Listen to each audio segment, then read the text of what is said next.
پھر ایک بہترین نورانی کلام امام زین العابدین علیہ السلام کا میں سمجھتا ہوں لائف چینجنگ ہو سکتا ہے کسی کے لیے اگر کوئی اس بات کو سمجھے. اور میں 3 عمل اگر کسی انسان میں، ہر انسان نجات پا جائے گا جس میں. آج میں آپ کے لیے مولانا صاحب کی وظیفہ ویڈیو لے کر حاضر ہوئی ہوں، تو چلے چلتے ہیں ویڈیو کی طرف.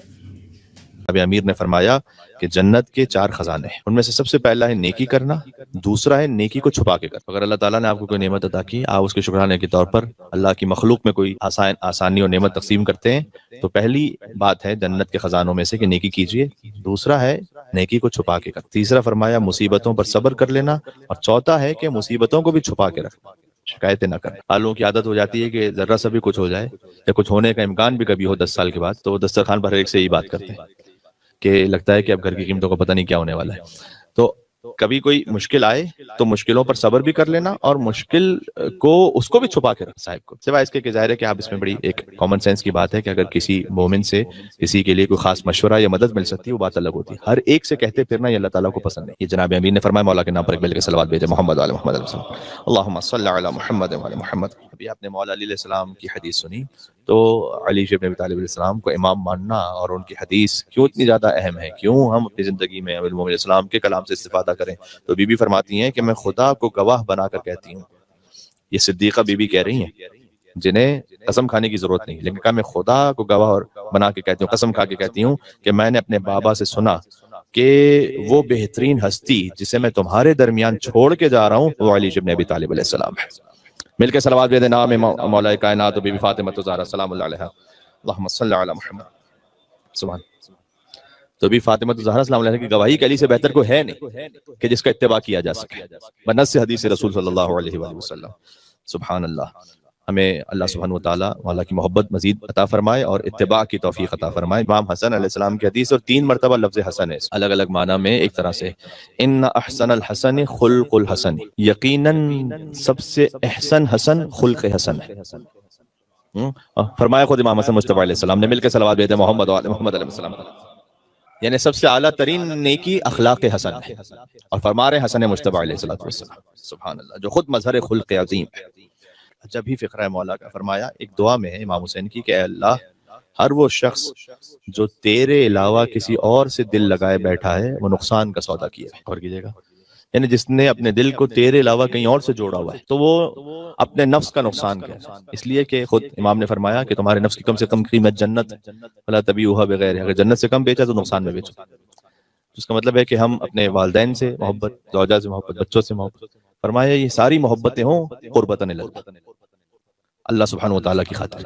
تو جس نے اللہ کی خاطر کسی سے محبت کی تو اس نے اپنا دل اللہ ہی سے لگایا. آپ مولا علی علیہ السلام سے بھی محبت کرتے ہیں قربتاً اللہ، رسول اللہ سے محبت ہے اور ان کا اتباع قربتاً اللہ. تو فرمایا کہ جس نے اللہ کے علاوہ اپنے دل کو کہیں اور سے جوڑ کے رکھا، یعنی غیر اللہ سے، جس کا اللہ سے تعلق نہ، تو وہ نقصان کا سودا کیا. پھر امام نے فرمایا کہ اندھی ہیں وہ آنکھیں جو تجھے اپنا دیکھنے والا نہیں شمار کرتی. یعنی اگر کسی کو یہ یقین نہ ہو یا اس کو یہ ڈاؤٹ ہو یا اس کو ہوش ہی نہ ہو کہ اللہ مجھے دیکھ رہا ہے تو اس کی اپنی آنکھ اندھی ہے. اب عبداللہ حسین فرماتے ہیں دعائے عرفہ میں. سبحان اللہ. پھر ایک بہترین نورانی کلام امام زین العابدین علیہ السلام کا میں سمجھتا ہوں لائف چینجنگ ہو سکتا ہے کسی کے لیے اگر کوئی اس بات کو سمجھے. اور میں 3 عمل اگر کسی انسان میں، ہر انسان نجات پا جائے گا جس میں یہ 3 کام ہیں. پہلا یہ کہ اپنی زبان کو بدگوئی سے روک کے رکھے. سب سے پہلا بنیادی کام، مشکل ترین کام شاید، لیکن چاہے خاندان میں ہو چاہے کسی اور کے ساتھ ہو، کہ بدگوئی سے اپنی زبان کو روک کے رکھے. پہلا یہ انسان، ہر انسان نجات پائے گا جس میں یہ 3 باتیں.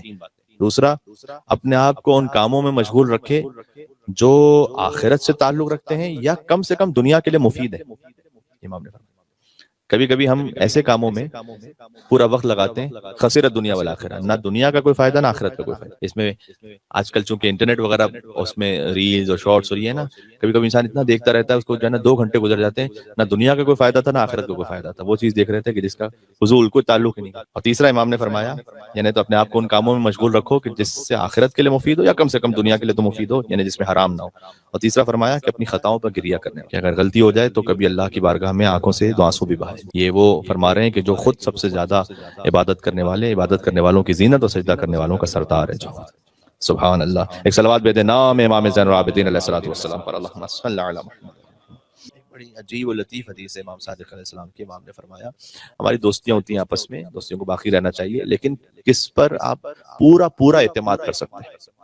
فرمایا کسی کی رفاقت پر اس وقت تک پورا اعتماد نہ کرو جب تک کم سے کم 3 مرتبہ اسے غصے میں نہ آزما لو۔ تو تعلق ہونا اچھی بات ہے، سلام دعا ہونا، دوستی ہونا، لیکن آپ کس پر یہ کہہ سکتے ہیں یہ انسان وہ ہے کہ جس پر ہم ایسا ٹرسٹ کر سکتے ہیں نفس پہ قابو ہے، کم سے کم اسے 3 مرتبہ تم غصے کے عالم میں آزما چکے ہو تو پھر پورا اعتماد کریں۔ اگر غصے کے عالم میں بھی وہ سیند رہے، اس کی عقل ٹھیک رہے، اس کا مطلب ہے کہ باعقل، بااخلاق، باشعور انسان۔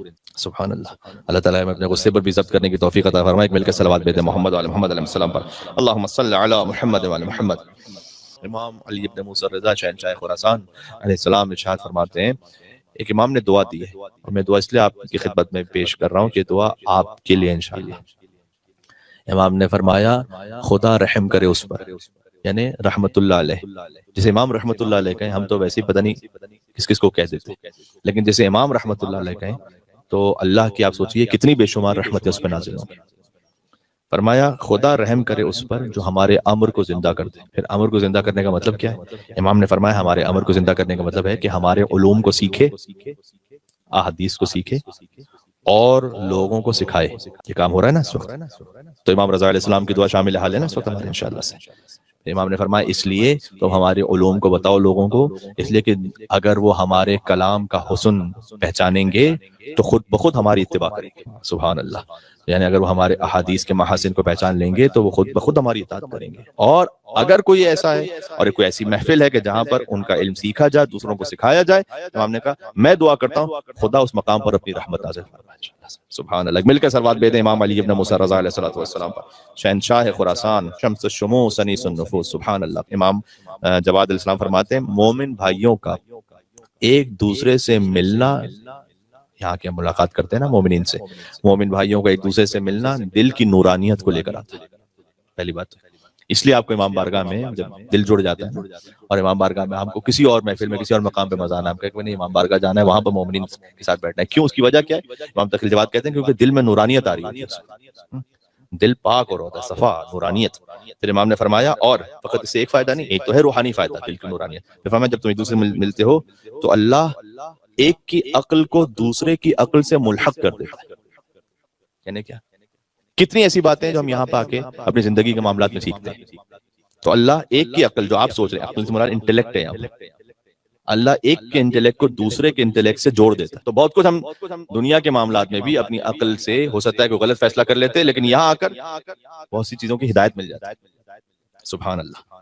پھر امام نے فرمایا چاہے تمہارا قلیل مدت کے لیے ملنا کیوں نہ ہو، اب آتے ہیں یہاں پر آدھے گھنٹے، 1 گھنٹے کے لیے، چاہے قلیل مدت کے لیے ملنا ہے تب بھی اللہ دل کو نورانیت بھی دے گا، ایک کی عقل کو دوسری عقل سے ملا دے گا۔ اور امام تقی الجواد علیہ السلام کا وسیلہ دنیاوی تمام حاجات کے لیے بہت زیادہ مؤثر اور مجرب ہے، لہذا آپ سے گزارش ہے کہ اپنے قرض کی ادائیگیوں کے لیے، فرض کیجئے کہ اگر کسی کے لیے کوئی ایسا مشکل معاملہ ہے اس کی زندگی میں، خاندانی معاملات میں اور رزق کے معاملات میں، تو امام تقی الجواد کے وسیلے سے انشاءاللہ دعا کریں، بچوں کی شادیوں کے لیے اور کسی بھی حاجت کے لیے آپ اپنے دل میں، خاص کو دنیاوی حاجت ہے، امام تقی علیہ السلام سے مانگیں۔ امام علی نقی الہادی علیہ السلام کی بھی حدیث جو ہم نے آج منتخب کی وہ بھی اسی محفل سے ہوتا ہے۔ وہ کیا ہے؟ وہ یہ کہ بہرحال میں امام نے عالم کا لفظ استعمال کیا ہے، میں اپنے آپ کو تو کسی قابل نہیں سمجھتا، لیکن امام نے جو کہا ہے وہ آپ سن لیجیے۔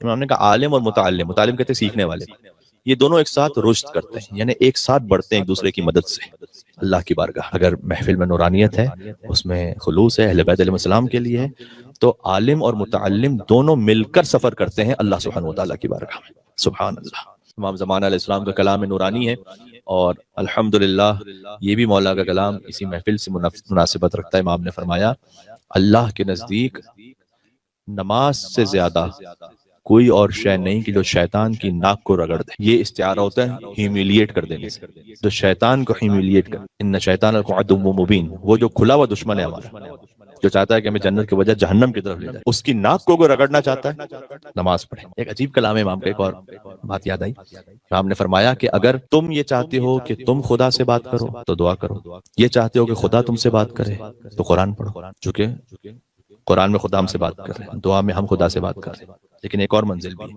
اگر تم چاہتے ہو کہ خدا سے بات کرو تو دعا کرو، اگر چاہتے ہو خدا تم سے بات کرے تو نماز پڑھو، اگر چاہتے ہو دونوں آپس میں بات کریں تو نماز پڑھو۔ اس لیے کہ نماز میں قرآن بھی ہے، نماز میں دعا بھی ہے. نماز میں قرآن کی تلاوت بھی ہے، سورہ الحمد کم سے کم واجب ہے، اور دوسرا ایک سورہ واجب ہے دونوں رکعتوں میں. تو نماز میں اللہ بھی آپ سے بات کر رہا ہے، آپ بھی اللہ سے بات کر رہے ہیں. سبحان، مل کے صلوات بھیج دیں امام زمان عجل اللہ تعالیٰ فرجہ شریف. اللہم صلی علی محمد و علی محمد. تو جی امید کرتی ہوں کہ آپ نے ویڈیو دیکھی ہوگی اور وظیفہ آپ کو سمجھ میں آ گیا ہوگا. تو روزانہ کی دعا اور زیارت میں آج میں آپ کے لیے بروز جمعہ کی زیارت لے کر حاضر ہوئی ہوں. آج کا دن حضرت امام مہدی علیہ السلام سے منسوب ہے. آج آپ علیہ السلام کی زیارت پڑھی جائے. دعا بروز جمعہ منقول از امام زین العابدین علیہ السلام. ذکر نمبر 1 اللہم صلی علی محمد وعلی محمد 100 مرتبہ. ذکر نمبر 2 یا نورو 256 مرتبہ. اور اگر آپ کو ہماری ویڈیوز پسند آئے تو ہمارے چینل کو لائک شیئر سبسکرائب کرنا مت بھولیے گا. اور کوئی کسی بھی قسم کی حاجت وظیفہ جاننا ہو تو آپ کومنٹ میں ہم سے رابطہ کر سکتے ہیں. جزاک اللہ.